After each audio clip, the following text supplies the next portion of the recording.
करें स्टार्ट। देखो तो एक बार इसको देख लो फटाफट से। अपना मेन मामला क्या चल रहा है आज? त्रिभुजों की सर्वांग समता और त्रिभुजों की समरूपता। देखो दो चीज़ें होती हैं। बात क्या है अपनी, किसी भी चीज़ को जब तुम देखोगे तो उसकी दो चीज़ें होती हैं। एक तो होता है उसका आकार और एक होती है अपने क्या, आकृति। अब आकार और आकृति ये दो चीज़ें, हर चीज़ जो भी आप देख रहे हो ना दुनिया में, उसमें दो चीज़ें हैं। एक तो है आकार और एक क्या है, आकृति। ये आपको मेरा हाथ दिखाई दे रहा है, इसका अपना एक आकार है, साइज, और अपनी एक क्या है, आकृति, यानी कि शेप। देखो जब किसी एक चीज़ का आकार और आकृति किसी दूसरी चीज़ के आकार और आकृति के बिल्कुल सेम हो, आकार भी सेम और आकृति भी सेम, तो वो दोनों वस्तुएं क्या कहलाएगी, सर्वांग सम, कॉन्ग्रुएंट जिसे हम लोग कहते हैं। जैसे ये हाथ है इस हाथ के, मेरे दोनों हाथ एक दूसरे के लिए क्या कहलाएंगे, सर्वांग सम, एज इट इज है। लेकिन जब किसी एक वस्तु के जैसी आकृति हो दूसरे वस्तु की, परंतु आकार अलग अलग हो, जैसे यही हाथ है, इस हाथ में मान के चलो किसी और का हाथ है, तो किसका फर्क पड़ेगा, आकार का, लेकिन आकृति क्या रहेगी, बिल्कुल same to same, as it is. मतलब जैसा हाथ है, जैसे मेरे हाथ की शेप है, वैसे ही उसके हाथ की भी शेप होगी।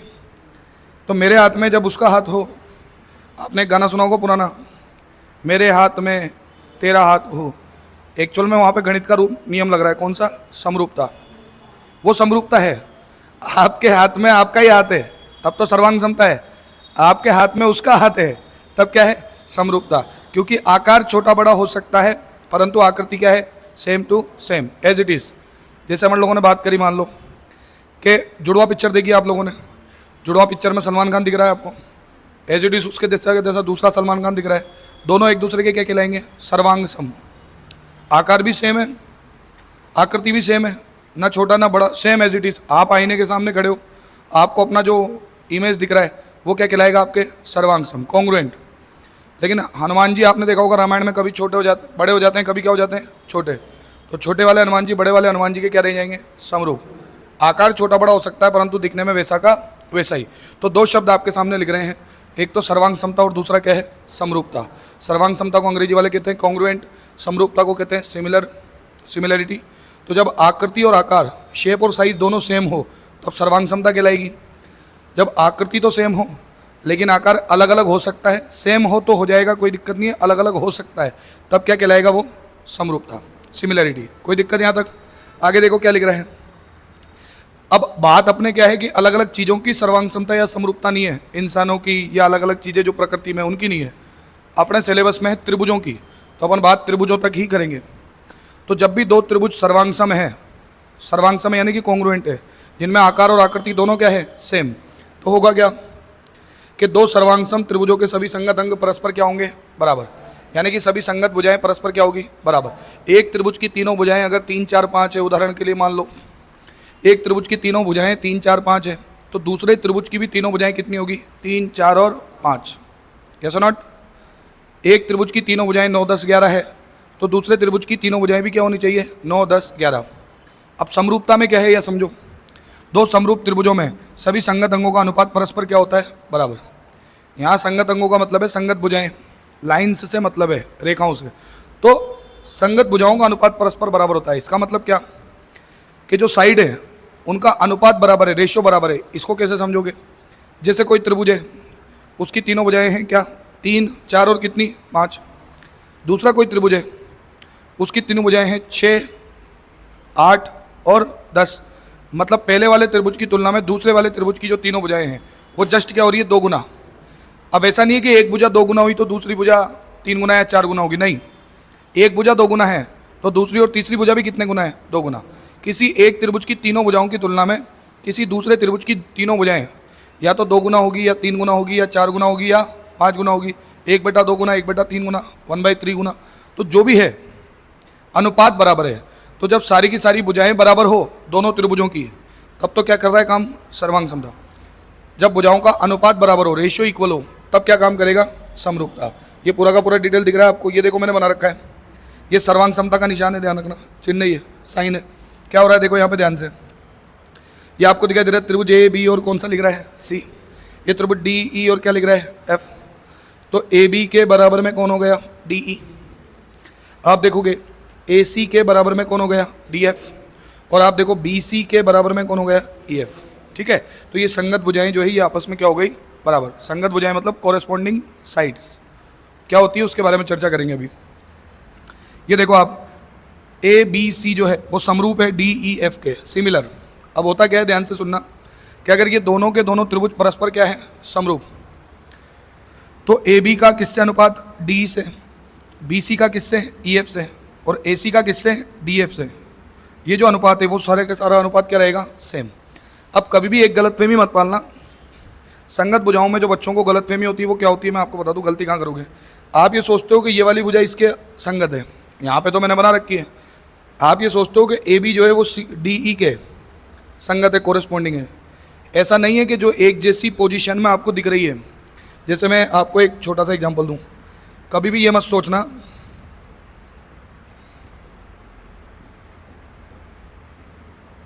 देखो कभी भी ये मत सोचना कि ये कोई ट्राइंगल है और ये कोई ट्राइंगल है।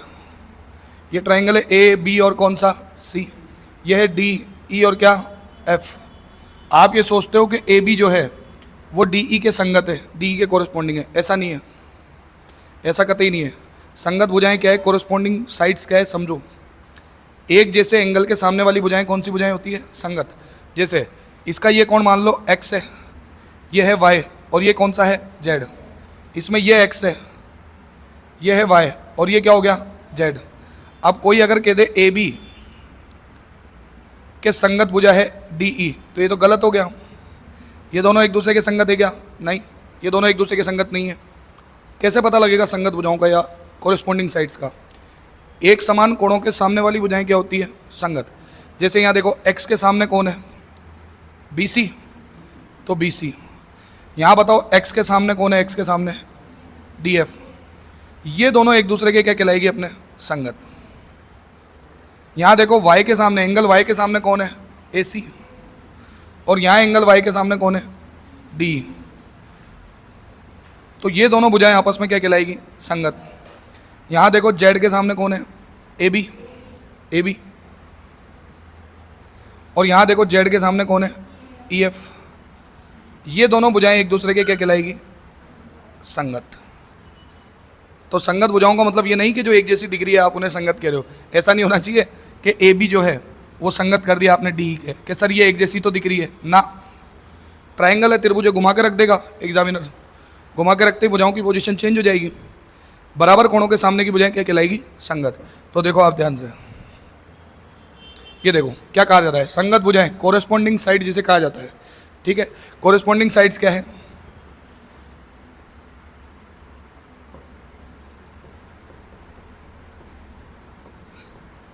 कोरेस्पॉन्डिंग साइड्स लिख रखा है मैंने, देख लो आप ध्यान से, पढ़ो एक बार क्या लिखा हुआ है। अगर कहा जाए ए बी डी के संगत है, मतलब इसके अंदर, तो ये कहना क्या होगा, गलत। क्यों होगा, समझो। ए बी जो है वो किसके सामने की है, गामा, और डी जो है वो किसके सामने है, बीटा। क्या ये दोनों सेम एंगल के सामने वाली भुजाएं हैं क्या, नहीं। तो फिर ये दोनों संगत नहीं है। कोरेस्पॉन्डिंग साइड्स यानी कि संगत भुजाएं क्या है, एक समान कोणों के सामने वाली भुजाएं क्या है, संगत। दो अलग अलग त्रिभुज है, समरूप है दोनों, तो दोनों समरूप त्रिभुजों में संगत भुजा किसे कहोगे, दोनों त्रिभुजों में जो एक समान कोण है, बराबर वाले जो एंगल है, उनके ऑपोजिट जो साइड्स होगी वो क्या कहलाएगी, आपकी संगत, यानी कि कोरेस्पॉन्डिंग साइड्स। यस और not, opposite sides of equal angles are corresponding sides. देख लो, बराबर कोणों के सम्मुख भुजाएं परस्पर कौन सी भुजाएं होती है, संगत। ठीक है, जैसे मैंने यहाँ लिख रखा है, एल्फा के सम्मुख कौन है, बी सी, एल्फा के सम्मुख कौन है, डी एफ। तो ये दोनों एक दूसरे की क्या है, संगत। देखो ये बेसिक पॉइंट है बहुत ज़्यादा, इन पॉइंट्स पे स्टूडेंट या मतलब अधिकतर लोग ध्यान नहीं देते, लेकिन ये जरूरी है, इनसे बहुत प्रश्न बनते हैं, बहुत क्वेश्चंस बनते हैं पेपर के अंदर। तो देखो इधर ए सी के संगत, ये बीटा के सम्मुख कौन है, ए सी, यहाँ बीटा के सम्मुख कौन है, डी, ये संगत हो गया। यहाँ देखो गामा के सम्मुख कौन है, ए बी, और यहाँ गामा ई एफ, यही है ना, अल्फा बीटा और गामा, अल्फा के सामने वाली, बीटा के सामने वाली, और गामा के सामने वाली। ये साइड जो है ये अपनी कौन सी है, संगत। ठीक है, इसको समझो अब बात को। अब आते हैं बात सर्वांग समता के नियमों पे। बचपन में आपने पढ़े होंगे, फिर से एक बार याद दिला देते हैं कि दो त्रिभुज सर्वांग सम है, कैसे पता चलेगा, कौन कौन से एप्लीकेशन, कौन कौन से नियम लग रहे हैं, उनके बारे में बात कर लेते हैं। देखो सबसे पहले क्या है, सबसे पहले मैंने लिखा हुआ है भुजा भुजा और भुजा, भुजा भुजा भुजा, यानी कि साइड साइड साइड। इसे शॉर्ट में क्या कहते हैं, एस एस एस। क्या कहेंगे, क्या कहेंगे, यही कहेंगे। एस एस एस का मतलब क्या हुआ, ऐसे कहेंगे। तो इस नियम का नाम है एस एस एस। देखो इसका मतलब क्या है, किसी एक त्रिभुज की तीनों भुजाएं किसी अन्य त्रिभुज की तीनों भुजाओं के बराबर है, तो वो दोनों त्रिभुज आपस में कौन से त्रिभुज है, सर्वांग सम, कॉन्ग्रुएंट ट्राइंगल। जैसे यहाँ देखो, ए बी के इक्वल में कौन है, डी, बी सी के बराबर में कौन है, ई एफ, और आप देखो ए सी के इक्वल में कौन है, डी एफ। यस और नॉट। तो इस त्रिभुज की तीनों भुजाएं इस त्रिभुज की तीनों भुजाओं के बराबर है, तो ये दोनों त्रिभुज आपस में क्या कहलाएंगे, सर्वांग सम। तो नियम ये कहता है किसी एक त्रिभुज की तीनों भुजाएं किसी अन्य त्रिभुज की तीनों भुजाओं के अगर बराबर है, तो वो दोनों त्रिभुज परस्पर क्या कहलाएंगे, सर्वांग सम, कॉन्ग्रुएंट ट्राइंगल। डायरेक्टली याद रखना है। इधर क्या है, देखो दूसरा नियम क्या लिख रहा है आपके सामने, भुजा कोण और भुजा। अब भुजा कोण भुजा का मतलब हो गया साइड एंगल साइड, यानी कि एस ए एस। क्या बोलोगे, सास। क्या बोलोगे, सास, यही बोलोगे। देखो क्या है, किसी एक त्रिभुज की दो भुजाएं और उनके बीच में बना कोण, ये भी जरूरी है, बीच में बना कोण। किसी एक त्रिभुज की दो भुजाएं उनके मध्य बना कोण किसी अन्य त्रिभुज की दो भुजाओं और उनके मध्य बने कोण के बराबर है, तो वे दोनों त्रिभुज परस्पर कौन से त्रिभुज है, सर्वांग सम। ठीक है। जैसे यहाँ देखो, इस वाले ट्राइंगल में ए बी बराबर है किसके, डी के, ए सी बराबर है किसके, डी एफ। उनके बीच में, दोनों के बीच में कौन कौन सा बन रहा है, अल्फा। कुछ भी हो सकता है, 20 30 40 50 कुछ भी। तो ये दोनों त्रिभुज परस्पर कौन से त्रिभुज कहलाएंगे, सर्वांग सम। यस और नॉट। अच्छा, आप नियम पढ़ रहे हो भुजा कोण भुजा। देखो इधर ध्यान से, क्या नियम लिख रहा है, भुजा कोण भुजा, भुजा कोण भुजा पढ़ रहे हो और एस ए एस पढ़ रहे हो। अगर मैं इसका क्रम चेंज कर दूं, अच्छा क्रम जो लिखा हुआ है ना, ये भुजा कोण भुजा, ये इसी क्रम में क्यों लिखा, क्योंकि दोनों भुजाओं के बीच में क्या आ रहा है, बताओ, कोण। क्रम चेंज कर सकते हो क्या आप यहाँ, नहीं, तो फिर वो नियम ही चेंज कर दिया आप लोगों ने। यस और नॉट। तो क्रम चेंज नहीं करेंगे आप, इसको भुजा भुजा कोण मत बोल देना, समझ में आई बात। तो इसको क्या बोलोगे आप, भुजा कोण भुजा, साइड एंगल साइड, यानी कि एस ए एस। ठीक है।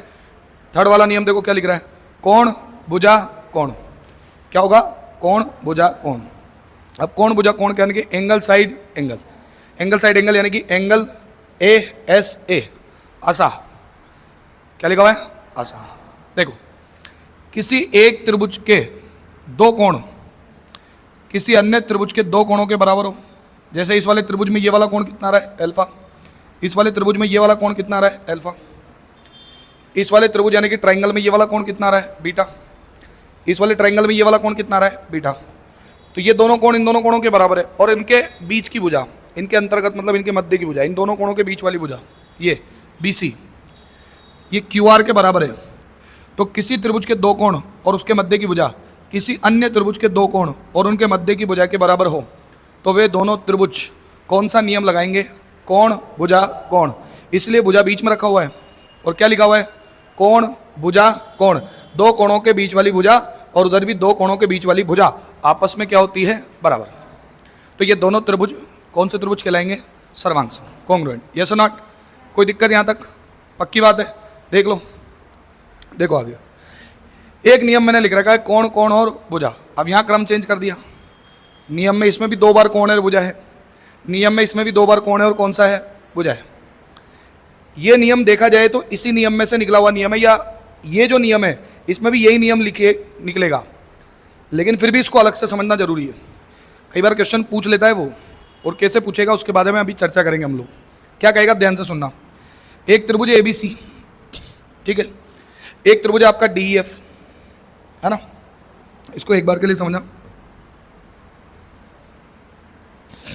होता क्या है, मान के चलो इस वाले त्रिभुज के दो कोण इस वाले त्रिभुज के दो कोणों के बराबर है, और इनमें से कोई भी एक भुजा बराबर है, एक एक भुजा। जैसे मैंने कहा यहाँ पर ये वाला कोण अल्फा है, तो ये भी कितना आ गया, अल्फा। ये बीटा है, तो ये भी कितना आ गया, बीटा। लेकिन इस बार जो भुजा है वो अल्फा और बीटा के बीच की नहीं है, अल्फा और बीटा के मध्य की भुजा ना होकर के साइड वाली है, ये आ गई। जैसे ये वाली भुजा ए सी किसके बराबर आ गई, डी एफ। जो ए सी साइड है वो साइड किसके बराबर आ गई, डी एफ। ये दोनों साइड बराबर है।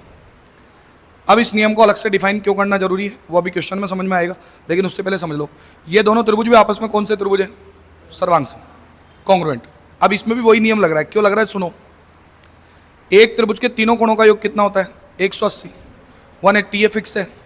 त्रिभुज के तीनों कोणों का योग 180 होगा, ये फिक्स है। अब अगर ये फिक्स है तो इस त्रिभुज के तीनों कोणों का योग 180 है, 180, 180 में से अल्फा और बीटा जाएगा, मान के चलो रिजल्ट जो बचा वो क्या बचेगा? गामा। मान के चलो कौन सा बचा? गामा। ठीक है, यहां पर ये जो है अल्फा और बीटा, तो 180 में से 180 में से अल्फा और बीटा गया तो भी रिजल्ट वही बचेगा जो लास्ट टाइम बचा, पिछली बार, यानी कि यहां बचा, और वही बचेगा क्या? गामा। तो अल्टीमेटली हो क्या रहा है? यहां पर भी नियम वही लग रहा है। देखो तो कौन सा? कि एक त्रिभुज के दोनों कोण किसी अन्य त्रिभुज के दोनों कोणों के क्या है? बराबर, और उनके बीच की भुजा भी क्या हो जाए? बराबर। तो नियम तो वही लग रहा है, लेकिन क्योंकि यहां पर पहले बात उस तीसरे कोण की नहीं थी, पहले बात इन दोनों कोणों की थी, इसलिए इस भुजा को जब, इस नियम को जब हम कहते हैं तो प्राथमिक रूप से हम कोण भुजा कोण ना कह के क्या कहते हैं? कोण कोण भुजा। क्वेश्चन से समझाता हूँ क्या है पिक्चर। देखो यहाँ पर पहले एक और नियम समझ लो क्या है। चलो ये क्वेश्चन है, नियम अभी देखते हैं। ये क्वेश्चन है अभी जो मैं बात कर रहा था। क्या लिख रहा है आप सामने देखो, क्या लिख रहा है? दिए गए चित्रों का ध्यानपूर्वक अध्ययन करें एवं सर्वांग समता की सही शर्त का चयन करें। कॉन्ग्रुएंसी की कौन सी आपकी यहाँ पे कंडीशन लग रही है? दोनों डायग्राम को देख करके पता करना है। अब देखो ये दोनों डायग्राम है। अच्छा, एक ट्राइंगल दे रखा है ए बी और क्या दे रखा है? सी। उसके दो एंगल दे रखे हैं। दो एंगल कौन कौन से? 40 और 60। डी ई एफ में भी दो एंगल दे रखे हैं। एक तो दे रखा है 40 और एक क्या दे रखा है? 60। और एक साइड दे रखी है कौन सी? 5। और इसमें भी क्या दे रखी है? 5। यस और नॉट? अब आप ये देखो दोनों त्रिभुज सर्वांग सम है। सर्वांग सम तो है, मैंने क्या बोला? किसी भी त्रिभुज के दो कोण किसी अन्य त्रिभुज के दो कोणों के बराबर हो और एक संगत भुजा बराबर हो। मतलब यहाँ 60 के सामने वाली भुजा और यहाँ भी 60 के सामने वाली भुजा, ये दोनों 5-5 आ रही है। यस और नॉट? अब यहाँ नियम कौन सा लगेगा? अब यहाँ पे नियम इतने सारे दे रखे हैं, एस एस एस, ये तो लग ही नहीं रहा, ये तो कत्ते ही पता लग रहा है। ये लगेगा क्या? नहीं। क्या इस त्रिभुज की तीनों भुजाएं इस त्रिभुज की तीनों भुजाओं के बराबर दिख रही है क्या? नहीं, नहीं दिख रही। अब बताओ, S A S, side angle side, ये लगेगा क्या? नहीं। दो भुजाएं और उनके बीच के कोण की बात हो रही है क्या? नहीं। अब ये है दोनों ऑप्शन में दिए हैं। अब देखा जाए ना, अगर इसको गहराई से सोचो तो दोनों ही नियम इसमें अप्लाई होंगे। दोनों ही नियम अप्लाई होंगे। क्यों होंगे? क्योंकि अगर ये 40 है और ये 60 है तो 40 और 60 कुल मिला के कितना हुआ? 100। तो तीसरा कोण कितना आएगा बताओ? 80। 40 और 60 कितना हुआ? 100। तीसरा कोण कितना आएगा? 80। तो फिर ये 40-80 के बीच की भुजा कौन सी होगी? 5। 40 और 80 के बीच की भुजा कौन सी हो जाएगी? 5। तो नियम तो कोण भुजा कोण यानी कि एंगल साइड एंगल वही तो लग रहा है। लेकिन फिर भी इन दोनों में से हमें इस डायग्राम को देख करके प्राथमिकता किसको देनी है? प्रायोरिटी किसको देनी है? प्रायोरिटी उसको देनी है जो अभी दिख रहा है हमको। और अभी क्या दिख रहा है? कोण कोण भुजा, angle angle side, angle angle side. तो दोनों नियमों में से अगर चुनने की बात आई, वैसे तो दोनों नियम सही है, परंतु दोनों नियमों में से चित्र को देख करके अगर चुनने की बात आई, चित्र जो हमें गवाही दे रहा है, डायग्राम जो हमें गवाही दे रहा है, उसमें प्रायोरिटी जो देंगे वो कौन से नियम को देंगे हम? एंगल एंगल और साइड। समझ में आ गई बात? इसलिए ये जरूरी है अलग अलग डिफाइन करना। अच्छा, ये चीज वहां नहीं कर सकते आप, यहां मत कर लेना, इसमें नहीं होगी। वहां इसलिए हो पा रही है क्योंकि त्रिभुज के तीनों कोणों का योग कितना है? 180। अब दो कोण सेम है तो तीसरा कोण तो सेम टू सेम आएगा ही आएगा। लेकिन त्रिभुज की तीनों भुजाओं को लेकर का कोई नियम नहीं है कि तीनों भुजाओं का योग यही होना चाहिए तो तीसरी भुजा भी वही आ जाएगी, नहीं आएगी। वहां दिक्कत है। तो आप इस नियम को तो हमेशा क्या कहोगे? भुजा कोण भुजा। लेकिन इस नियम से दो निकले, एक तो कोण भुजा कोण, एंगल साइड एंगल, और एक क्या निकला? एंगल एंगल साइड या साइड एंगल एंगल, वो एक ही बात है। कोई दिक्कत नहीं, कोई समस्या, कोई दिक्कत, कोई दुख तकलीफ बताओ। बढ़िया से समझ में आ जानी चाहिए चीज। एक बारी में नहीं आए दोबारा पूछ लेना, पक्की बात है। नहीं देख लेना, यहाँ सीख लोगे तो बहुत अच्छी बात है, नहीं पेपर में फिर इधर उधर देखोगे। समझ में आएगी बात? देखो अब ये एक और नियम लिख रहा है आपके सामने, इस नियम को ध्यान से पढ़ो। मैंने क्या लिख रखा है इसमें, पढ़ के बताओ एक बार क्या लिख रहा है। समकोण कर्ण और कौन सा? भुजा। समकोण कर्ण और भुजा। समकोण को कहते हैं अपने राइट एंगल, अंग्रेजी वाले प्यार से क्या कहते हैं? Right angle. कर्ण को क्या कहते हैं? हिपोपोटामस। क्या कहते हैं? हाइपोटेनियस। अच्छा, समकोण को क्या कहते हैं? Right angle. कर्ण को क्या कहते हैं? हाइपोटेनियस। भुजा को क्या कहते हैं? साइड। तो नियम क्या बन गया? Right angle, hypotenuse and side, इसे कहते हैं RHS। तो इसे कहते हैं RHS नियम। RHS नियम क्या है? अगर आपको दो अलग अलग त्रिभुज दिखाई दे रहे हैं और दोनों त्रिभुजों में 90 डिग्री का कोण बना हुआ है, यानी कि दोनों त्रिभुज समकोण है, राइट एंगल है। आपको दो अलग अलग त्रिभुज दिखाई दे रहे हैं और दोनों त्रिभुजों में आपको एक कोण कितने डिग्री का दिखाई दे रहा है? 90 डिग्री का, 90 डिग्री का, यानी कि समकोण। तो दोनों का एक कोण तो बराबर हो गया, यस और नॉट? अब राइट एंगल तो बराबर हो गया दोनों का। सेकंड आ रहा है कर्ण, यानी कि हाइपोटेनियस। दोनों त्रिभुजों का हाइपोटेनियस यानी कि कर्ण भी बराबर होना चाहिए, दोनों त्रिभुजों का कर्ण भी बराबर हो, और बाकी की दोनों साइड्स में से कोई भी एक कॉरेस्पॉन्डिंग साइड इक्वल हो। कॉरेस्पॉन्डिंग ही होनी चाहिए। कॉरेस्पॉन्डिंग का मतलब सेम एंगल के सामने वाली भुजा, एक समान कोणों के सामने वाली भुजा। तो दोनों में से, बाकी के दोनों में से, जैसे मैंने ये BC के इक्वल में क्या कर दी, EF। तीन चीज़ें बराबर हो, क्या? दोनों में एक कोण कितने डिग्री का हो? 90 डिग्री। दोनों का क्या बराबर हो? कर्ण। और दोनों की, बाकी की दो भुजाओं में से कोई भी एक संगत भुजा आपस में क्या हो जाए? बराबर। तो यहाँ नियम लगेगा, राइट एंगल दोनों में आ रहा है, हाइपोटेनियस दोनों में सेम आ रहा है, और बाकी की दोनों साइड्स में से एक भुजा सेम आ रही है। तो क्या लग गया? समकोण, कर्ण और भुजा। समकोण भी एक जैसा है, कर्ण भी एक जैसा है, और एक भुजा भी एक जैसी। तो इसका मतलब वहाँ नियम लगेगा RHS। तो कुल मिलाकर के सर्वांग समता यानी कि कॉन्ग्रुएंसी की हम लोगों ने कितनी शर्तें पढ़ी, एक बार ध्यान से पढ़ो। पहली क्या पढ़ी? SSS। दूसरी क्या पढ़ी? SAS। तीसरी क्या पढ़ी? ASA। अगली क्या पढ़ी? AAS। यस और नॉट? हाँ के ना? आशा की सास की आस, यही बन रहा है ना? क्या बन रहा है? हाँ, आशा की सास की आस। खैर, यहां तक कोई समस्या है क्या? कोई दिक्कत नहीं है? ये देखो चुनाव का माहौल चल रहा है, कोई डांस करना चाहेगा क्या स्टेज पे आके? गाने अपने बज ही रहे हैं बिना डीजे बुलाए, है ना? चुनाव में यही है मामला। देखो, तो इसके आगे चलते हैं। अब ये अपन लोगों ने RHS वाला पढ़ लिया, क्वेश्चन सोल्व कर लिया, यहाँ तक कोई दिक्कत है क्या? देखो ये बेसिक है, बेसिक जितना अच्छा होगा ना आपका, जितना बढ़िया बेसिक होगा उतना ज़्यादा आगे मजा आएगा, उतना ज़्यादा चीज़ें बारीकी से समझ में आएगी। डायरेक्टली क्वेश्चन करने लग जाओगे, दिक्कत आएगी। समझ रहे हो बात को? आवाज़ आ रही कि नहीं आ रही? गेट लगा लो, ये गेट लगा लो, आवाज़ आ जाएगी। इसमें पढ़ो क्या लिख रहा है। अच्छा, इससे पहले जो हम पढ़ रहे थे, इससे पहले जो हम लोग पढ़ रहे थे वो क्या थी? त्रिभुजों की सर्वांग समता की शर्तें। अब हम पढ़ेंगे त्रिभुजों की समरूपता की शर्तें, या रूल्स ऑफ सिमिलैरिटी। अभी तक हम पढ़ रहे थे रूल्स ऑफ कॉन्ग्रुएंसी, अब सिमिलैरिटी पढ़ो, समरूपता क्या है। समरूपता में पढ़ो क्या लिख रहा है? सभी सर्वांगसम त्रिभुज समरूप कहे जा सकते हैं। ये सही बात है, जितने भी सर्वांगसम त्रिभुज है वो सबको क्या कहा जा सकता है? समरूप। परंतु सभी समरूप त्रिभुज सर्वांगसम नहीं कहे जा सकते। अब आप में से कई लोगों को दिक्कत आई होगी, अरे सर ये क्या? दुनिया के सभी कुत्ते जानवर हैं, परंतु दुनिया के सभी जानवर कुत्ते नहीं है। अरे हाँ के ना? दुनिया में जितने भी नकारात्मक लोग घूम रहे हैं वो भी इंसान है, परंतु दुनिया में जितने भी इंसान घूम रहे हैं वो सारे नकारात्मक नहीं है। सारी चीज़ें हैं, आया ना? इस दुनिया के जितने भी डिजिटल बोर्ड हैं वो सब वस्तुएं हैं, लेकिन दुनिया की सारी वस्तुएं डिजिटल बोर्ड है क्या? नहीं। एक तो पता लगा, पानी की बोतल पे ही लिखने लग जाओ, उसी पे त्रिभुज बनाने लग जाओ, ऐसा नहीं हो सकता। वैसे ही समझना बात को, जितने भी सर्वांगसम त्रिभुज है, जितने भी कॉन्ग्रुएंट ट्राइंगल है, वो सारे के सारे क्या कहलाएंगे? समरूप। उनको सिमिलर कह सकते हो, परंतु जितने भी क्या, जितने भी समरूप त्रिभुज है उन्हें सर्वांगसम नहीं कहा जा सकता। समझ गए बात को? इसको थोड़ा सा मैं और अच्छे से समझाऊं, इस बात का मतलब क्या है समझो। ये आपके सामने एक त्रिभुज बना हुआ है, अरे आया ना? मान के चलो ये एक प्रकार का अपने, मान के चलो ये राइटिंग सॉरी अपने समबाहु त्रिभुज है, मतलब ये भी 60 डिग्री, ये भी 60 डिग्री, और ये भी कितना डिग्री है? 60।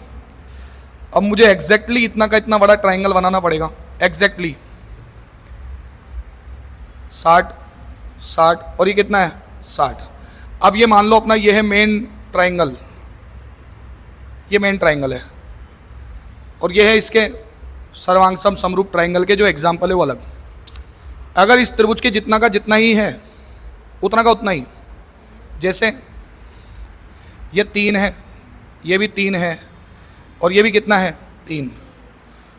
ये 3 है, ये कितना है? 3, और ये भी कितना है 3। तो ये दोनों त्रिभुज आपस में कौन से त्रिभुज हैं? सर्वांग सम। हाँ है ना? ये दोनों इस वाले त्रिभुज के सर्वांग सम तो एक ही त्रिभुज हो सकता है, उसमें भी तीनों भुजाएं 3 3 3 होनी चाहिए। समरूपता की बात करें तो हर वो त्रिभुज समरूप होगा, हर वो त्रिभुज समरूप होगा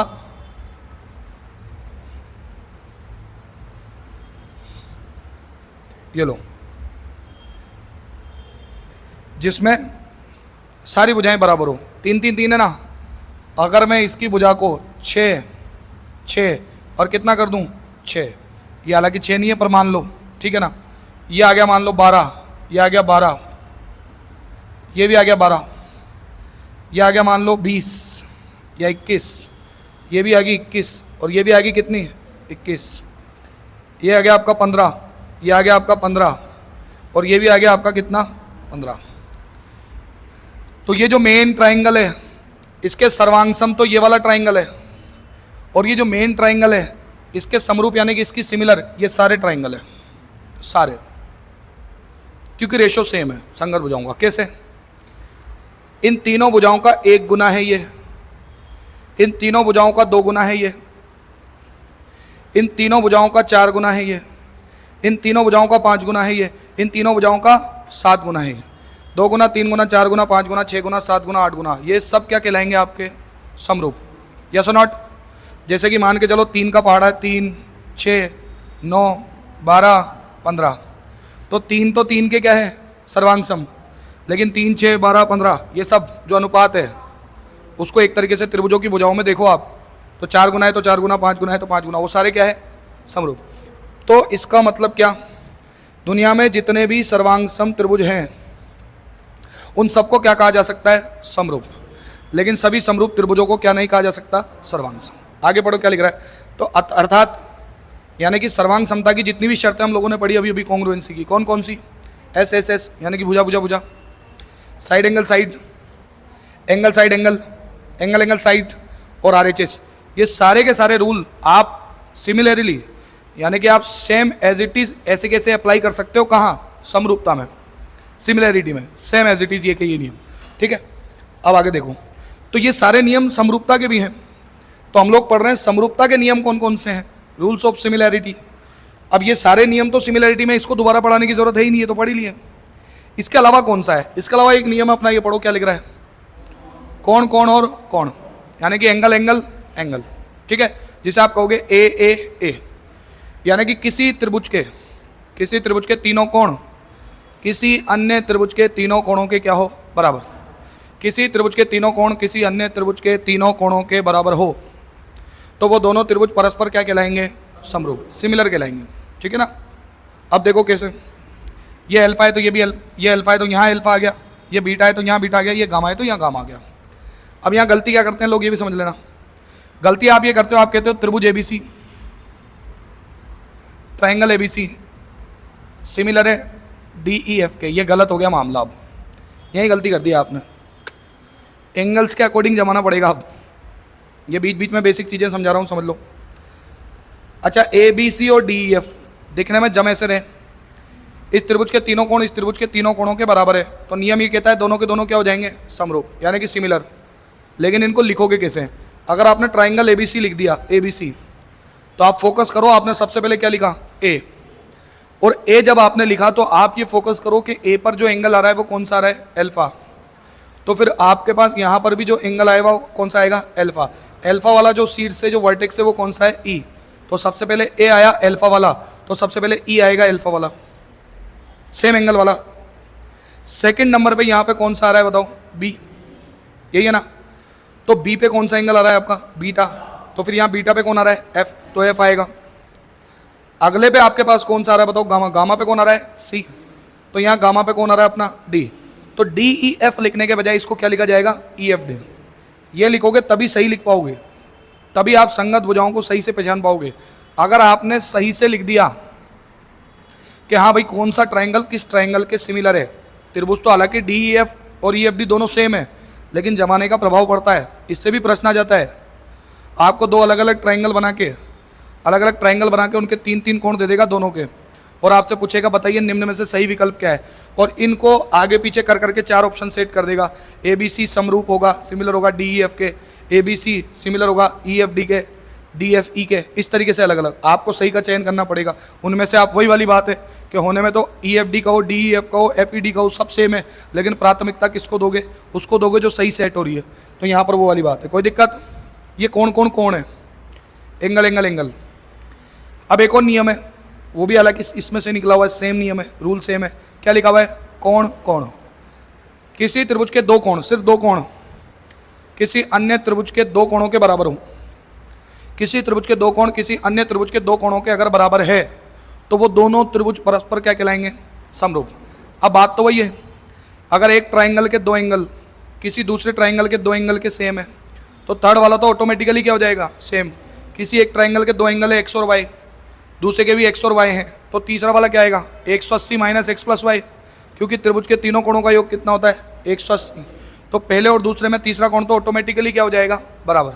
तो चाहे 3 कोण के बराबर हो, चाहे सिर्फ 2 कोण 2 कोणों के बराबर हो, दोनों में कौन सा नियम लगेगा? समरूपता। यहाँ तक कोई दिक्कत है क्या? बताओ, कोई समस्या है? नहीं। तो यहाँ पर ये लिख रहा है, आपके देख लो, ये केवल 2 कोण 2 कोणों के बराबर है, तो आप लोग इसको क्या कहोगे? अपने समरूप त्रिभुज। कोई दिक्कत यहाँ तक?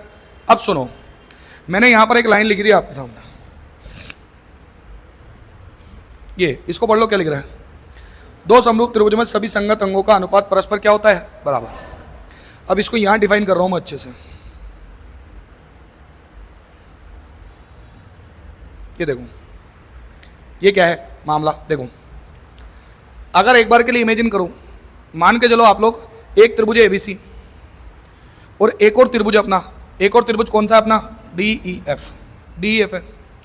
ये दोनों त्रिभुज जो है वो एक दूसरे के क्या है? समरूप है, ठीक है ना? ये एक दूसरे के समरूप है, सिमिलर है। तो इनकी संगत भुजाओं का कोरेस्पॉन्डिंग साइड्स का जो अनुपात है वो तो आपस में क्या रहेगा? बराबर। कहने का मतलब AB गामा के सामने, ये भी गामा के सामने, मैंने इसमें सेम एंगल दे रखे हैं, तो AB का DE के साथ अनुपात और BC का EF के साथ अनुपात और AC का किसके साथ? DF के साथ। जो रेशो आएगा, रेशो को आप P/Q के फॉर्म में भी लिख सकते हो, अनुपात को आप P/Q की फॉर्म में लिख सकते हो, तो जो अनुपात आएगा वो सेम रहेगा। मतलब इस वाले ट्राइंगल की तुलना में इस वाले ट्राइंगल की जो साइड है, अगर वो डबल है, ये वाली साइड की कंपैरिजन में, AB के कंपैरिजन में अगर DE डबल है, तो बाकी की साइड्स की कंपैरिजन में वो जो बाकी की साइड्स है वो भी क्या हो जाएगी? डबल। अगर इस वाले त्रिभुज की तुलना में उस वाले त्रिभुज की भुजा 2 गुना है तो सारी भुजाएं कितनी रहेगी? 2 गुना। 3 गुना है तो सारी भुजाएं कितनी है? 3 गुना। 4 गुना है तो सारी भुजाएं कितनी है? 4 गुना। किसी पर्टिकुलर नंबर का अगर ये 2 गुना है और उसी पर्टिकुलर नंबर का ये 5 गुना है, उदाहरण के लिए जैसे 3 का 2 गुना कितना हो गया? 6, उसी 3 का 5 गुना कितना हो गया? 15। तो रेशो आया 2:5, 2 गुना और 5 गुना। किसी पर्टिकुलर संख्या का 2 गुना और 5 गुना है तो ये भी 2 गुना और 5 गुना, ये भी 2 गुना और 5 गुना, चाहे किसी का भी हो, अनुपात बराबर है। अब यहां केवल संगत भुजाओं का अनुपात ही बराबर नहीं होता, ऐसा नहीं है जो संगत भुजाएं आपको दिख रही है केवल साइड्स का अनुपात बराबर है। और किस किस का अनुपात बराबर है ये सब देख लो। यहां पे क्या लिख रहा है? संगत माध्यिकाओं का अनुपात, मीडियंस मैंने आपको बताया था क्या होती है। किसी भी त्रिभुज में किसी भी वर्टेक्स यानी कि शीर्ष से सामने वाली भुजा के मध्य बिंदु को मिलाने वाली जो रेखा है वो क्या कहलाएगी? आपकी माध्यिका। तो संगत माध्यिकाओं का अनुपात भी क्या रहेगा? बराबर। अब ये संगत माध्यिकाएं क्या है? ऐसे तो माध्यिकाएं बोल दो, संगत ही क्यों बोल रहे हो आप? संगत इसलिए बोल रहे हो क्योंकि अगर कोई माध्यिका अल्फा से निकली है तो इसमें भी माध्यिका कहां से निकलनी चाहिए? अल्फा। ऐसा नहीं यहां तो माध्यिका अल्फा से निकाल रहे हो, यहां बीटा से निकाल रहे हो, फिर कह रहे हो कि सर अनुपात अलग अलग आ रहा है। नहीं, संगत माध्यिका का मतलब है सेम एंगल से निकल करके सामने वाली भुजा के मिड पॉइंट को जाने वाली रेखा। अगर इस वाले ट्राइंगल के कंपैरिजन में इस वाले ट्राइंगल में इस वाले त्रिभुज की तुलना में इस वाले त्रिभुज में भुजा अगर 3 गुना हो रही है, जैसे मान लो यहाँ 5 और यहाँ 5 दिया कितना है? 15, तो माध्यिका भी कितने गुना होगी? 3 गुना। संगत माध्यिका 3 गुना होगी। मतलब अल्फा से निकलने वाली जो मीडियन है और यहाँ पर अल्फा से जो निकलने वाली मीडियन है वो 3 गुना ही होगी। अगर मीडियन मान के चलो आपकी 6 आ गई मान लो, तो यहाँ पर 6 का 3 गुना कितनी आ जाएगी? 18। हालांकि मीडियन साइड से बड़ी नहीं होती, पर मान लो एक बार के लिए, है ना। कोई इस बात पे कलेश मत करने लग जाना, अरे सर ये 5 और ये 6 कैसे? उदाहरण दे रहा हूँ, बस मान के चलना। देखो इधर तो संगत माध्यिकाओं का अनुपात बराबर है। इधर क्या लिख रहा है बताओ? संगत ऊंचाइयों का अनुपात बराबर, फिर से संगत ऊंचाइयों का नहीं, संगत ऊंचाइयों का। ऊंचाई क्या होती है? ऊंचाई जिसे दूसरी भाषा में शीर्ष लंबी कहा जाता है। ऊंचाई मतलब किसी भी शीर्ष से सामने वाली भुजा पे कितने डिग्री का कोण डाल दोगे? 90 डिग्री। अगर मैं यहां से लेकर के यहां तक 90 डिग्री का कोण डाल दूं तो जो शीर्ष लंब बढ़ेगा, एल्टीट्यूड बनेगा, हाइट बनेगी, तो संगत ऊंचाइयों का अनुपात भी क्या रहेगा? बराबर। मतलब अगर भुजा किसी त्रिभुज की तुलना में उसके समरूप त्रिभुज की जो भुजा है वो अगर 4 गुना है तो माध्यिकाएं तो 4 गुना होगी, संगत माध्यिकाएं। संगत ऊंचाई भी क्या होगी? 4 गुना। संगत ऊंचाई मतलब वही, अगर एल्फा से निकलते हुए सामने वाली भुजा पे 90 डिग्री है तो यहां पर भी एल्फा से निकलते हुए ही सामने वाली भुजा पे कितने डिग्री होना चाहिए? 90। अगर बीटा से निकलते हुए सामने वाली भुजा पे 90 डिग्री है तो यहां पर भी बीटा से निकलते हुए ही सामने वाली भुजा पे क्या होनी चाहिए? 90 डिग्री। ये वो पॉइंट है जिसको हम इग्नोर कर देते हैं, लेकिन ये बहुत इंपॉर्टेंट है, बात ध्यान रखना। तो संगत ऊंचाइयों का अनुपात बराबर है। अगला क्या लिख रहा है? अंतर त्रिज्या का अनुपात। अंतर त्रिज्या का अनुपात भी बराबर है। कैसे समझना? अगर आप इसके अंदर एक वृत्त बना दोगे, अंदर ही अंदर, तो उसकी कोई ना कोई त्रिज्या बनेगी। ऐसे ही आप इसके अंदर कोई ना कोई वृत्त बना दोगे, उसकी भी कोई ना कोई क्या बनेगी? त्रिज्या। अगर इस वाले त्रिभुज की तुलना में इस वाले त्रिभुज की भुजा का अनुपात जो भी आ रहा है, 3 गुना आ रहा है, 4 गुना आ रहा है, 5 गुना हो रहा है, तो अंदर वाले वृत्त की त्रिज्या पर भी सेम रेशो अप्लाई होगा, सेम ही रेशो बनेगा। अगर इस वाले ट्रायंगल के कंपैरिजन में इस वाले ट्रायंगल का जो अनुपात है 3 गुना हो रहा है, तो अंदर वाले वृत्त की त्रिज्या भी कितने गुना होगी? 3 गुना। अगर इसके अंदर जो सर्किल बनेगा, वृत्त बनेगा, उसकी त्रिज्या अगर 2 सेमी है तो उधर भी 2 का 3 गुना, 2 का 3 गुना कितना होगा? 6। अंदर वाले वृत्त की त्रिज्या का अनुपात सेम होगा।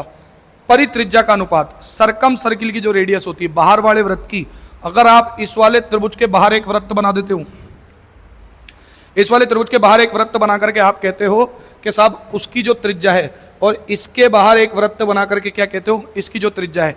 त्रिज्या में भी वही अनुपात, बाहर वाला वृत्त हो चाहे अंदर वाला वृत्त हो, सेम रेशियो अप्लाई होगा जो रेशो आपका भुजाओं में अप्लाई हो रहा है। भुजा जितने गुना, माध्यिकाएं उतनी गुना, ऊंचाई उतने गुना, अंदर वाले वृत्त की त्रिज्या उतने गुना, और बाहर वाले वृत्त की त्रिज्या भी उतने गुना।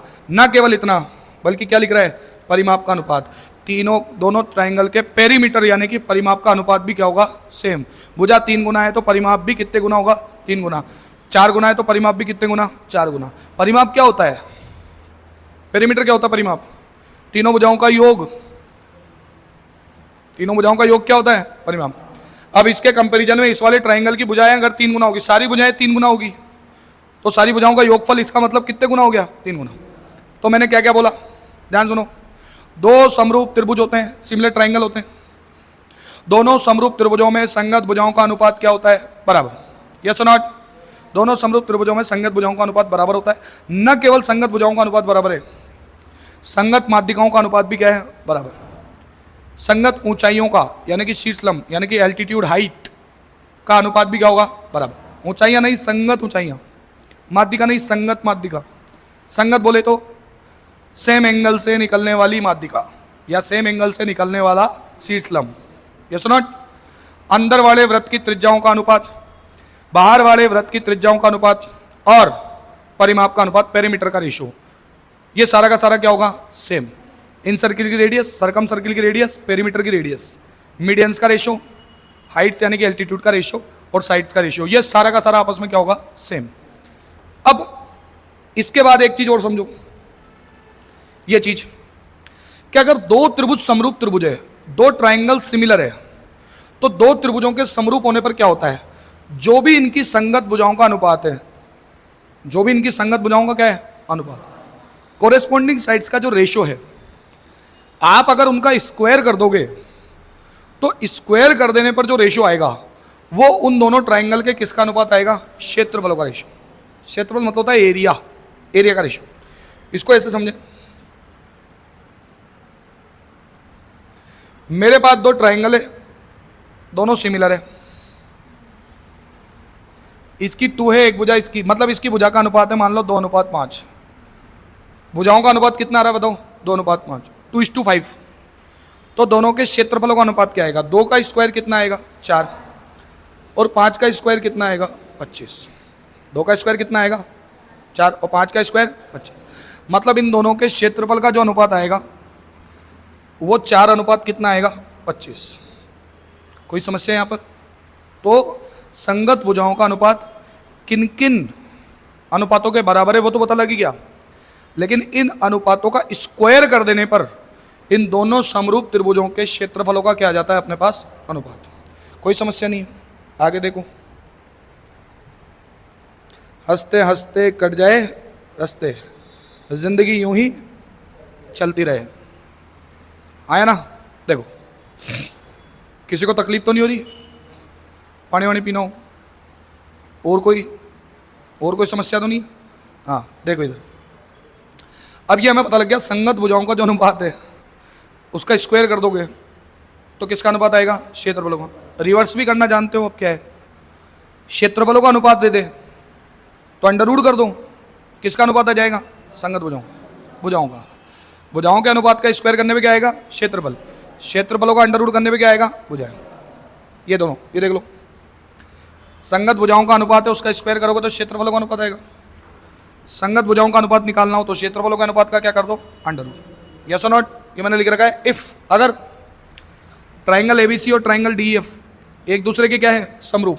एबीसी और डीएफ क्या है? समरूप।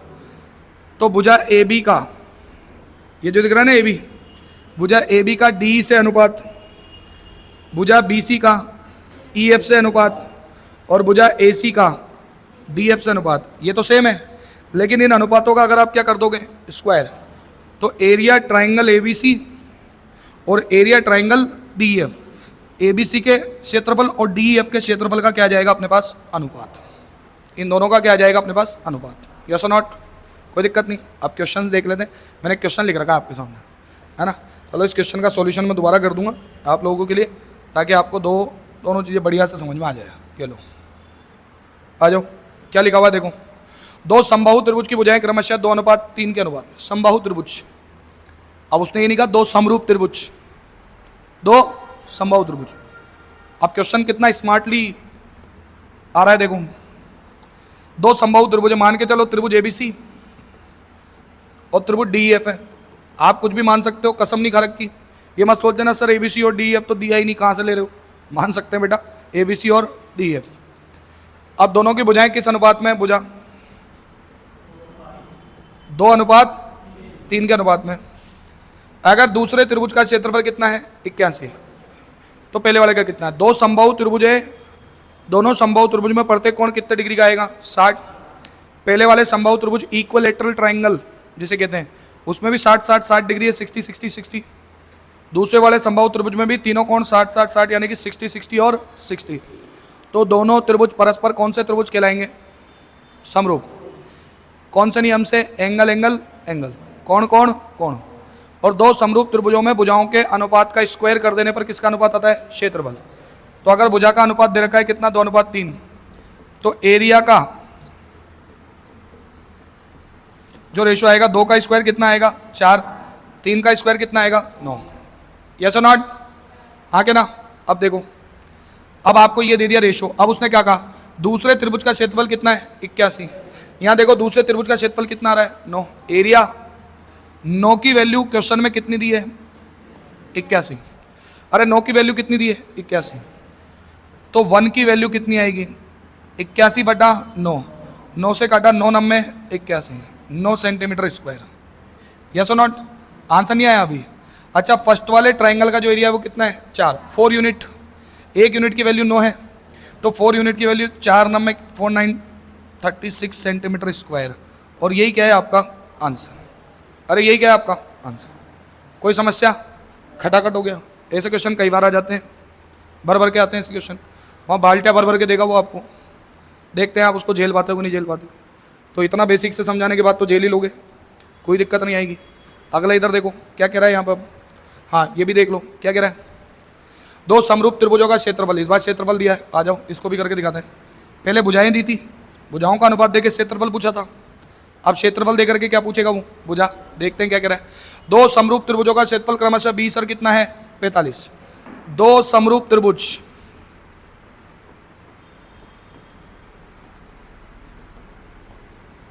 ये लो, मान के चलो त्रिभुज एबीसी और त्रिभुज डीएफ। अरे हाँ या ना? इनका जो एरिया है, एरिया का रेशो कितना दे रखा आपको? एरिया पूरा दिया है 20 सेंटीमीटर स्क्वायर, और कितना 45 सेंटीमीटर स्क्वायर 45। काट दो, अनुपात में बदल दो। किससे काटोगे? 5 से। 5 चौक 20 और 5 9 में 45। अरे आया ना। अब सुनो, ये एरिया का रेशो है, आपको साइड्स का रेशो निकालना है। साइड्स का रेशो कैसे निकालोगे? एरिया के रेशो का क्या कर लोगे? अंडर रूट करोगे। 4 का अंडर रूट कितना होता है? 2। और 9 का अंडर रूट कितना है? 3। आ जाओ। अगर पहले त्रिभुज की एक भुजा कितनी है? 6। पहले त्रिभुज की एक भुजा कितनी है? 6। तो दूसरे त्रिभुज की संगत भुजा क्या होगी? मतलब इसी की संगत। अच्छा, पहले त्रिभुज की भुजा यहाँ कितनी आ रही है? 2। 2 की वैल्यू कितनी आ रही है? 6 सेमी। बताओ कितने गुना? 3 गुना। तो 3 तिया कितना सेमी आ गया? 9 सेमी। और यही क्या है आपका आंसर? अरे यही क्या होगा आपका आंसर? कोई समस्या यहाँ तक? कोई दिक्कत यहाँ तक? कोई तकलीफ नहीं है? यस और नॉट? अब इधर देखो, धीरे धीरे लेवल भी बढ़ता जाएगा, चिंता मत करो। इधर देखो आप इन दोनों बातों को, डायग्राम भरा पूरा दिख रहा है आपको? क्या लिख रहा है यहाँ पे? थेल्स की प्रमेय। एक बंदा था गणितज्ञ, थेल्स प्रमेय के नाम से इसको हम लोग जानते हैं। थेल्स था, उसने एक नियम दिया। क्या है? ध्यान से सुनो, मैं आपको पूरा अलग से समझाता हूँ, फिर यहाँ पे लेके आता हूँ, समझो। अब ये भाई क्या कह रहा है? थेल्स, क्या आपके पास जिंदगी में कोई भी ट्राइंगल हो? अरे आगे ना, एनी ट्राइंगल, कोई भी त्रिभुज है आपके पास। अब आप उस त्रिभुज में किसी भी एक भुजा के समांतर एक रेखा खींच दो, किसी भी एक भुजा के समांतर, ठीक है ना? जैसे क्या किया आपने? मान के चलो इसके समांतर ये वाली भुजा ही खींच दी। अब जो मेन ट्राइंगल था आपका वो क्या था? ए बी और क्या था? सी। ये लो, ये मेन ट्राइंगल था आपका एबीसी। आपने बीसी के समांतर एक रेखा खींची पैरेलल, इसे आप कह रहे हो डी, और क्या कह रहे हो आप? ए। तो ऑटोमेटिकली पता है क्या होता है बच्चों? ये जो है ना, ये वाला, ये अगर अल्फा है तो ये भी कितना हो जाएगा? अल्फा। क्यों होगा? जब दो समांतर रेखाओं को कोई तिर्यक रेखा काटे तो ये वाले जो एंगल है ये कोरेस्पोंडिंग एंगल कहलाते हैं, संगत कोण। पता है आपको? आया ना? तो ये वाले जो कोण है कोरेस्पोंडिंग एंगल यानी कि संगत कोण कहलाते हैं। तो आप देखो ये अल्फा है तो ये भी कितना हो गया? अल्फा। आप देखो ये वाला कोण अगर बीटा है तो ये वाला कोण भी कितना आया? बीटा। ये आएगा, यस और नॉट? मान के चलो मैं इस वाले एंगल को कह देता हूं थीटा, ए को क्या कह दिया मैंने? थीटा। तो there are 2 triangles, if you notice carefully. केवल हमने किया क्या? थेल्स क्या कह रहा है? सिर्फ इतनी सी बात कह रहा है, आप बीसी के समांतर एक रेखा खींच दो। कौन सी? डी। मतलब किसी भी भुजा के समांतर एक रेखा खींच दो जो बाकी की 2 भुजाओं को मिलती हो। अब यहां पे आपके सामने 2 अलग अलग ट्राइंगल बन रहे हैं, देखो आप ध्यान से।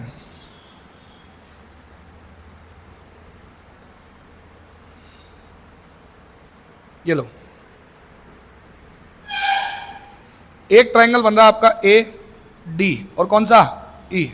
एक ट्राइंगल बन रहा है ए बी और कौन सा बन रहा है? सी बन रहा है। अगर आप नोटिस करो तो ये वाला कोण कितना है? अल्फा। ये वाला कितना है? बीटा। और ये क्या है? थीटा। ये एंगल ए कितना आ रहा है? थीटा। ये वाला एंगल कितना है? अल्फा। और ये वाला एंगल कितना है? बीटा। अब देखो हुआ क्या? इस वाले ट्राइंगल के तीनों कोण इस वाले ट्राइंगल के तीनों कोणों के बराबर है, और किसी एक त्रिभुज के तीनों कोण किसी अन्य त्रिभुज के तीनों कोणों के क्या हो? बराबर। तो फिर क्या होता है बताओ? कि दोनों त्रिभुज क्या हो जाते हैं? हमारे समरूप। अरे दोनों त्रिभुज क्या हो जाते हैं? हमारे समरूप। कोई समस्या? कोई दिक्कत नहीं? तो हुआ क्या? ये दोनों त्रिभुज समरूप है, सिमिलर। अब सिमिलर है तो नियम क्या लगेगा कि भाई संगत भुजाओं का अनुपात परस्पर क्या होगा? बराबर। संगत भुजाएं मतलब कौन सा? एडी। ये दिख रही है आपको? एडी। मान के चलो एडी है एक्स और बीडी कितनी है? वाई। तो एडी और ये एबी, एडी और एबी का जो रेशियो है वो x/2 क्या आ गया? y। तो इसका जो रेशियो है x/2 क्या आएगा बताओ? y। और इसका जो रेशियो है, इसका जो अनुपात है वो भी x/2 क्या आएगा? y। यस और नॉट? यानी कि इस छोटे वाले ट्राइंगल की ये भुजा इस बड़े वाले ट्राइंगल की भुजा से जो रेशियो आएगा वही रेशियो इस छोटे वाले ट्राइंगल की इस भुजा का इस वाली भुजा से आएगा, वही रेशियो इस वाली भुजा का इस वाली भुजा से आएगा। मतलब if that is x that is y, x अनुपात y, तो ये भी कितना आएगा? x अनुपात कितना आएगा y, ये भी x अनुपात कितना आएगा y। ये कह रहा थेल्स। थेल्स यहीं पे नहीं रुक रहा, थेल्स एक बात और कह रहा है कि अगर इसी को देखोगे आप तो इन जैसे ये जो d है और ये e है, ये AB को और AC को अलग अलग हिस्सों में बांट रहा है। जैसे जो पूरी AB है वो दो हिस्सों में बढ़ गई, एक तो AD और DB। तो थेल्स कह रहा है AD का जो अनुपात है वो किससे, DB से। AD का अनुपात DB से बराबर होगा AE का अनुपात किससे, EC से। ये दोनों रेशो आपस में क्या होंगे, सेम। तो दो चीजें निकल के आ रही है। दो चीजें कौन कौन सी, एक तो ये और एक कौन सी निकल के आ रही है, AD का पूरी AB से बराबर है AE का पूरे AC से बराबर है DE का पूरे BC से। और ये रेशो जो है ये आपस में क्या होगा, अपने बराबर। ये रेशो आपस में क्या हो जाएगा, परस्पर बराबर। मतलब इस त्रिभुज की तीनों भुजाओं का इस वाली त्रिभुज की, बड़े वाले छोटे वाले त्रिभुज की तीनों भुजाओं का बड़े वाले त्रिभुज की तीनों भुजाओं से अनुपात बराबर है। साथ ही साथ ये दोनों टुकड़ों का अनुपात और ये दोनों टुकड़ों का अनुपात ये भी क्या है, आपस में बराबर। इस टुकड़े का इस टुकड़े से, इस टुकड़े का इस टुकड़े से जो अनुपात है, रेशो है, वो बराबर है। कोई समस्या? ये जो है ना, ये x, ये y तो इससे हो गया। मान के चलो ये z है, तो इन दोनों टुकड़ों का अनुपात अगर x अनुपात z है तो इन दोनों टुकड़ों का अनुपात भी कितना आएगा, x अनुपात कितना आएगा, z। अब मैंने वो चीज़ यहाँ पे पूरी डिफाइन कर रखी है, मैं पूरी लिखा दूँ, समझा दूँ आपको। ये देखो क्या है, अगर किसी त्रिभुज में किसी भुजा के समांतर त्रिभुज के अंतर्गत कोई रेखा बनाई जाए, अगर किसी त्रिभुज में किसी, ये देखो, भुजा के समांतर त्रिभुज के अंतर्गत कोई रेखा बनाई जाए तो त्रिभुज के अन्य दो भुजाओं पर मिलती है, जो त्रिभुज के दो अन्य भुजाओं पर क्या होती है, मिलती है। तो इस प्रकार बनने वाला छोटा त्रिभुज बड़े यानी कि वास्तविक त्रिभुज के क्या होगा, समरूप। वो क्यों होगा, पूरा एक्सप्लेन कर रखा है। ये अल्फा है तो ये अल्फा, ये बीटा है तो ये बीटा, तीसरा वाला कोण थीटा। ये दोनों त्रिभुज लिख रखे हैं, दोनों ट्राइंगल है आपके सामने, और ये दोनों आपस में क्या हो रहे हैं भाई, समरूप। कंडीशन सिर्फ एक लग रही थी कि DE जो है, DE वो आपकी पैरेलल है यानी कि समांतर है किसके, BC। और वही देखो ये जो है, इन दोनों टुकड़ों का अनुपात जा रहा है वो x अनुपात कितना आ रहा है, Z। x अनुपात कितना आ रहा है, Z। इस वाली भुजा का पूरी भुजा से अनुपात आ रहा है x अनुपात y, ये भी आ रहा है तो x अनुपात y, और ये पूरा आ रहा है x अनुपात कितना, y। ये पूरा लिख रखा है बाकी मैंने। ये थेल्स की प्रमेय, ये काम आएगी आपके क्वेश्चंस में काफी ज्यादा। कोई समस्या? अरे कोई दिक्कत? वो आगे डायरेक्टली कहेगा आपको, किसी त्रिभुज में भुजा BC के समांतर एक रेखा खींची जाती है, फिर आपको थोड़ी सी डिटेल दे देगा, फिर आपको वो क्वेश्चन पूछेगा। तो क्वेश्चंस में ये सारी बातें मैं आपको वापस से रिकॉल करवाऊंगा कि देखो हाँ मैंने ये चीज़ वहाँ पर बताई है। देखो अब ये थेल्स की प्रमेय हुई। जब थेल्स की प्रमेय खत्म हुई उसके बाद हम लोगों को एक और प्रमेय पढ़नी है। ये कौन सी प्रमेय है, मध्य बिंदु। ये उसी से निकली हुई है, थेल्स की प्रमेय से। क्या है, ध्यान से सुनो।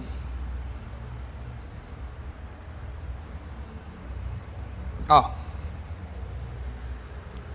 अब ये मध्य बिंदु प्रमेय क्या है, मिड पॉइंट थ्योरम।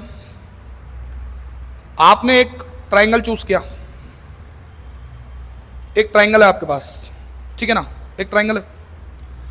अब ये ट्राइंगल है आपके पास AB, और कौन सा ट्राइंगल है, C। AB और C, ट्राइंगल ABC। अब ट्राइंगल ABC में अगर मान के चलो आप किन्हीं भी दो भुजाओं के मध्य बिंदुओं को मिला देते हो, किन्हीं भी दो भुजाओं के मध्य बिंदुओं को, मिड पॉइंट को, जैसे आपने AB का मिड पॉइंट चूज कर लिया ये, तो आपने ये मिड पॉइंट चूज कर लिया ये, और आपने दोनों को मिला दिया। ये मिला दिया क्या, है ना, और इसको नेमिंग कर दिया आपने E, और ये कर दिया क्या, F। तो आपकी जानकारी के लिए मैं बता दूं कि एक तो छोटा वाला ट्राइंगल बन रहा है आपके सामने, कौन सा, AE, और कौन सा, F। और एक बड़ा वाला ट्राइंगल बन रहा है आपके सामने, AB, और कौन सा, C। ये दोनों ट्राइंगल एक दूसरे के कौन से ट्राइंगल है, समरूप, सिमिलर। ये दोनों ट्राइंगल एक दूसरे के समरूप ट्राइंगल है। अब आप पूछो कैसे, मध्य बिंदु को मिलाने पे ऐसे कैसे हो जाता है। सुनो बेटा, मिड पॉइंट है ना, मिड पॉइंट है तो ये जितना है उतना ही ये होगा। मध्य बिंदु है तो ये AE और EB बराबर है, बराबर है तो सेम सेम है, सेम सेम है तो रेशियो कितना आएगा, 1:1, 1 अनुपात 1। इसका मतलब पूरी भुजा कितनी आ गई रे? 2। अरे आगे ना, ये ना। ऐसे ही इस वाले टुकड़े का, इस वाले टुकड़े से जो अनुपात है वो कितना है? 1:1। तो ये पूरी भुजा कितनी आ गई? 2। और सुन, अभी अभी मैंने क्या बोला था? थेल्स बाबा क्या कह के गए हमसे? श्री श्री श्री 1008 बाबा थेल्स ने क्या बताया कि इन दोनों टुकड़ों का अनुपात इन दोनों टुकड़ों के अनुपात के बराबर हो जाए तो ऑटोमेटिकली समझ जाना ये EF जो है समांतर है किसके? BC के। या थेल्स बाबा ने क्या कहा? EF अगर BC के समांतर है तो इन दोनों टुकड़ों का रेशो इन दोनों टुकड़ों के रेशो के क्या रहेगा? सेम। रेशो सेम है। वहां थेल्स बाबा कह रहे थे अगर इस लाइन के समांतर है ये लाइन तो रेशो सेम रहेगा। यहां रेशो सेम है, इसलिए अब हम उल्टा कह रहे हैं, क्या? रेशो सेम है। इसका मतलब ये दोनों भुजाएं आपस में कौन सी है? समांतर। और अगर ये दोनों भुजाएं समांतर है तो ये वाला कौन अल्फा है? तो ये भी कितना हो गया? अल्फा। ये बीटा है तो ये बीटा, ये थीटा है तो थीटा ही है। तो इसका मतलब ये दोनों जो है आपके सामने, ये दोनों त्रिभुज क्या हो गए? समरूप।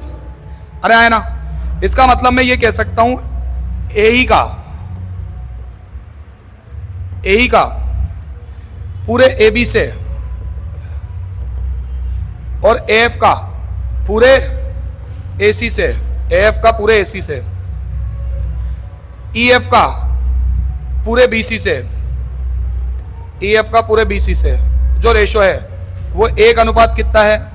2। अरे 1:2 कितना है? 2। थेल्स की प्रमेय तो रेखा समांतर थी, वो कहीं पे भी हो सकती है, वहां रेशो कुछ भी हो सकता है, लेकिन यहां रेशो फिक्स है।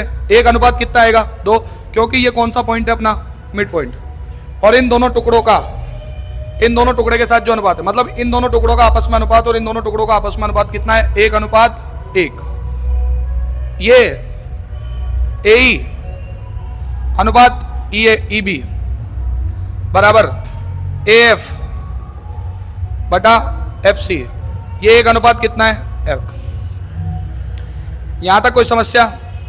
यहां तक कोई दिक्कत नहीं? अब सुनो बात को ध्यान से। अरे तो ऐसे ही बसता रहेगा, आता रहेगा, जाता रहेगा। चुनाव है, चुनाव में याद आती है नेताओं को, ध्यान रखना। पूरे 5 साल सरकार बनती है, 5 साल में से 4 महीने, 4 साल, 5 साल के लिए सरकार बनती है, उसमें से 4 साल और 10 महीने नजर नहीं आएंगे लोग। कितने महीने नजर आएंगे? 2। ये जितनी 2 महीने मेहनत करते हैं ना ये लोग, कोई भी नेता हो XYZ, ये जितनी 2 महीने मेहनत करते हैं, इतनी मेहनत ये बाकी के 4 साल और 10 महीने के लिए कर लेना, सारे लग के 5 साल के अंदर अंदर सुधर जाए ये मामला, 5 साल के अंदर अंदर। पर चल रहा है मामला, कोई दिक्कत ही नहीं है। बजा रहे हैं डीजे, और डीजे पे देखना गाने भी सोच समझ के बजाएंगे, पहले से ही नोटिस करके रखते हैं ये कि जिस रोड पे से अपन निकल रहे हैं वहां पे कौन ज्यादा है, हिंदू है कि मुस्लिम है? हिंदू में भी ये तो कौन सी जाति के लोग ज्यादा है? राजपूत है, जाट है, बढ़िया है, ब्राह्मण है, शूद्र है, वैश्य, कौन है? उसके अकॉर्डिंग सारा मामला चलता है। ये तो बहुत बड़ी मेंटलिटी भैया। और तुम जैसे लोग हैं और हम जैसे लोग हैं जो बावड़े हो रहे हैं कि ये नेता आएगा वो नेता आएगा, इसलिए भैया पढ़ लो। इधर देखो, ध्यान मत दो उधर बाहर, इधर ध्यान दो मेरी तरफ। कैसा लग रहा हूँ सोनू में? 1 नंबर लग रहा हूँ ना? तो मेरी तरफ ध्यान दो इधर दो। अब सुनो, ये तो बात होगी थी। अब एक चीज और है, सुन लो कि आपके सामने कोई ट्रायंगल है, आपने कहा सर मिड पॉइंट मिला दूंगा, तो दोनों की ये भुजाओं का अनुपात कितना आ गया? 1:2 कितना आ गया? 2। मतलब ये छोटा वाला त्रिभुज इस बड़े वाले त्रिभुज के क्या हो गया? समरूप। समरूप हो गया। और इनकी भुजाओं का अनुपात कितना है?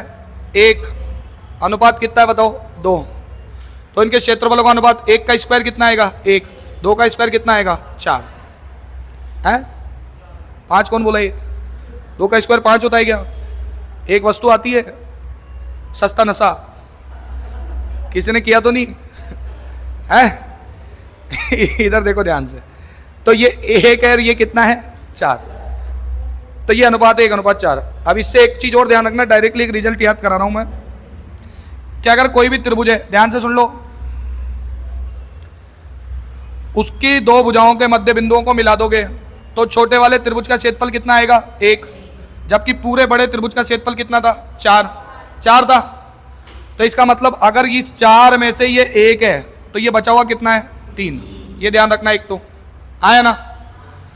अगर आप किसी भी त्रिभुज की तीनों भुजाओं के मध्य बिंदुओं को पकड़ करके मिला दो, ये लो, ये मिला दिया, तो आप इनको भूल जाओ पहले, आप केवल इसको ध्यान रखो। ये इसका एरिया 1 है, तो नीचे वाले का इसका पूरा एरिया कितना है बताओ? 3। ऐसे अगर मैं इस ट्रायंगल को घुमा दूं तो ये भी तो मध्य बिंदु है, बताओ, तो इसका एरिया कितना आएगा? 1, और बाकी बचे हुए का कितना आया? 3। ऐसे इसका जो एरिया वो कितना आएगा? 1, और बाकी बचे हुए का कितना आया? 3। बाकी का 3 है, तो ये 1 और 1 2 हो गया, तो बताओ ये भी कितना हो गया? 1। इससे एक कंक्लूजन निकला, पूछो क्या? क्षेत्रमिति में बहुत काम आएगा ये, मेंसुरेशन में ध्यान रखना। कंक्लूजन क्या निकला? निष्कर्ष, किसी भी त्रिभुज की तीनों भुजाओं के मध्य बिंदु को मिला देने पर, क्या बोला मैंने? किसी भी त्रिभुज की तीनों भुजाओं के मध्य बिंदु को मिला देने पर, किसी भी त्रिभुज की तीनों भुजाओं के मध्य बिंदु को मिला देने पर जो मध्य में त्रिभुज बनेगा, मध्य में त्रिभुज बनेगा, या जो त्रिभुज बनेंगे, ये सारे बराबर क्षेत्रफल वाले त्रिभुज बनेंगे। आपसे कभी कभी डायरेक्टली पूछ सकता है वो कि एक त्रिभुज है, त्रिभुज ABC, इसके मध्य बिंदुओं को मिला देने पर इसकी भुजा AB BC और AC के मध्य बिंदु है DE और कौन सा? F। तो बताओ त्रिभुज DEF का अनुपात त्रिभुज ABC से क्या होगा? क्षेत्रफल का। ये त्रिभुज DEF बना, DE और क्या बना? F। त्रिभुज DEF का क्षेत्रफल कितना रहा है? 1। पूरे त्रिभुज ABC का क्षेत्रफल कितना रहा है? 4। ये पूछता है कई बार, तो एक अनुपात कितना आया? 4।